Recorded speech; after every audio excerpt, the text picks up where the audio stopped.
Hai, di video kali ini aku mau memberikan beberapa alasan kenapa aku akhirnya berganti dari pembalut sekali pakai kepada pembalut kain. Untuk teman-teman ikuti sampai akhir ya.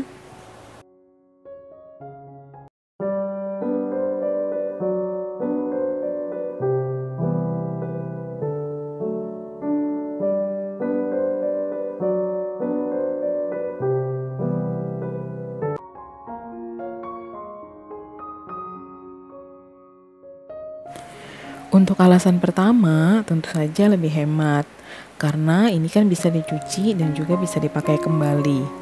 Maka jika kita kalkulasi untuk jangka panjang, akan lebih hemat daripada jika kita memakai pembalut sekali pakai. Pembalut kain bisa digunakan berulang kali, dan jika kita pandai mencuci serta merawatnya dengan baik, bisa digunakan hingga 2 tahun atau lebih. Nah, coba dibandingkan dengan pembalut sekali pakai yang terkesan murah ketika kita beli gitu ya, tetapi pada akhirnya akan dibuang ke tempat sampah. Nah, sangat berbeda sekali dengan pembalut kain yang bisa disimpan dan juga kita pakai kembali setelah kita menggunakannya.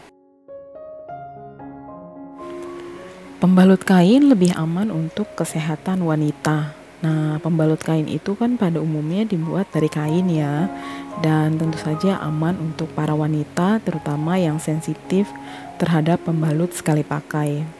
Nah, pembalut kain ini juga tidak dibuat dengan pemutih, serat sintetis, ataupun pewangi seperti layaknya pembalut sekali pakai. Jadi, lebih aman untuk daerah sensitif kewanitaan kita.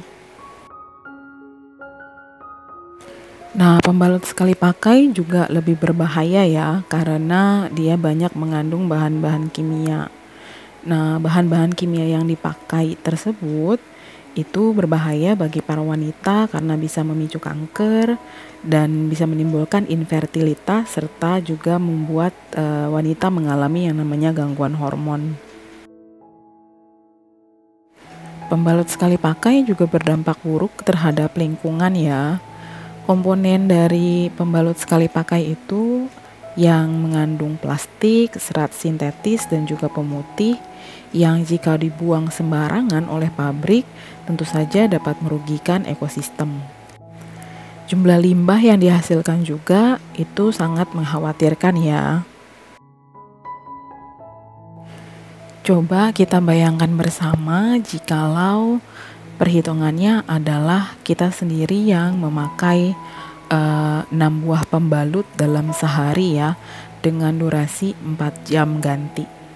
Nah, dalam periode kita mendapatkan menstruasi, jika dihitung-hitung bisa saja kita menghabiskan sekitar 20 buah pembalut sekali pakai. Coba kita kalikan dengan 12 bulan. Dan kemudian coba kita bayangkan jika itu dikalikan dengan seluruh jumlah wanita di dunia yang sudah mengalami yang namanya menstruasi. Nah, bagaimana? Betul-betul jumlah yang sangat besar sekali kan ya. Jadi jika kita berpikir seperti itu, maka kita dapat melihat skala besar bahwa limbahnya betul-betul sangat banyak sekali dan dalam taraf yang sangat mengkhawatirkan. Alasan berikutnya kenapa aku memakai pembalut kain adalah walaupun terkesan ribet di awal, namun sebetulnya menggunakan pembalut kain itu cukup mudah dibersihkan kok, gitu ya. Tidak seperti yang kita bayangkan. Jadi kita cukup membersihkan dengan air aja yang mengalir, kita menggunakan air dingin. Jangan menggunakan air panas karena justru kalau air panas itu membuat darahnya itu jadi sulit untuk dibersihkan. Sementara kalau air dingin itu membuatnya lebih mudah. Nah, akan lebih gampang lagi sebetulnya kalau kita menggunakan semprotan air yang bentuk spray ya. Jadi dia lebih kencang aliran airnya, itu membuatnya lebih mudah untuk dibersihkan. Kita juga bisa merendamnya terlebih dahulu, baru kemudian nanti kita akan mencucinya berbarengan dengan seluruh pembalut yang kita pakai seharian. Sebaiknya kita tidak mencucinya dengan menggunakan deterjen. Jadi kita menggunakan bahan lain. Kalau aku pribadi itu aku menggunakan baking soda. Nah, tapi kita juga bisa menggunakan lerak baik berupa biji maupun dalam bentuk sabun. Dan lerak sendiri sudah banyak dijual di marketplace ya, baik di Tokopedia maupun di Shopee. Kenapa tidak menggunakan deterjen? Ya tentu saja karena pembalut kain ini akan kita gunakan untuk area sensitif kita gitu ya. Takutnya nanti kembali lagi zat-zat kimia itu tentu saja berbahaya bagi daerah kewanitaan kita. Kita juga bisa menggunakan perasan air jeruk atau sedikit garam untuk menghilangkan bau anyirnya. Dan jangan lupa untuk dijemur di bawah sinar matahari agar tidak ada bakteri dan juga bisa kering secara maksimal. Dan sebelum disimpan, kita juga bisa melakukan setrika dahulu. Namun kita harus cek dulu ya apakah pembalut kain tersebut bisa disetrika atau tidak. Jadi tergantung dari instruction dari barang tersebut ketika kita membelinya.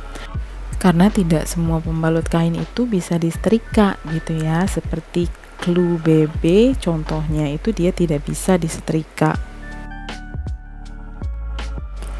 Nah, kita bisa membeli pembalut kain ini di mana sih? Kita bisa membelinya di marketplace. Jadi teman-teman bisa cari di Shopee, Tokopedia, Lazada ataupun marketplace lainnya ya. Nah, adapun beberapa mereknya itu ada seperti Yuspin, Baby Oz, Clue BB, terus ada Hanapet, ada Lipet, GG, dan juga lain sebagainya dengan harga yang beragam. Itu kalau nggak salah mulai dari 35 ribuan sampai dengan ratusan ribu. Jadi tergantung untuk harga paketnya, biasanya lebih mahal, tetapi kita akan mendapatkan barangnya lebih banyak. Nah, alasan terakhir kenapa aku menggunakan pembalut kain untuk saat ini itu juga dikarenakan pembalut kain tuh udah banyak variasinya ya. Sama aja kalau kita pakai pembalut sekali pakai. Nah, itu ada mulai dari panty liner, menstrual day pad, menstrual night pad, dan menstrual super night pad. Jadi itu bisa kita gunakan sesuai dengan kebutuhan kita. Misalkan kita dapat di hari pertama dan itu cukup deras gitu ya, itu kita bisa pakai yang night pad gitu. Kalau di malam hari agar lebih aman, kita bisa menggunakan yang super night pad. Nah, kemudian kalau di hari biasa udah agak berkurang, kita bisa menggunakan yang menstrual day pad. Nah, kalau untuk yang paketan itu biasanya udah lengkap gitu ya, paketnya semua udah ada panty liner, yang day-nya, night sama super night atau kadang-kadang yang night aja. Lalu nanti juga akan dilengkapi dengan sabun dan ada kantong penyimpanan yang bisa digunakan untuk menyimpan pembalut kain yang kotor ketika kita akan beraktivitas di luar rumah. Nah, jadi seperti itu teman-teman, kurang lebih alasan kenapa akhirnya aku sekarang ganti dari pembalut biasa yang sekali pakai kemudian menjadi pembalut kain. Nah, untuk teman-teman sendiri bagaimana? Apakah ada yang tertarik ingin beralih juga seperti aku? Tulis jawaban kalian di kolom komentar ya. Dan terima kasih banyak sudah menonton teman-teman. Kiranya video ini cukup bermanfaat dan memberi sedikit pencerahan untuk teman-teman. Sampai ketemu di video berikutnya. Bye-bye.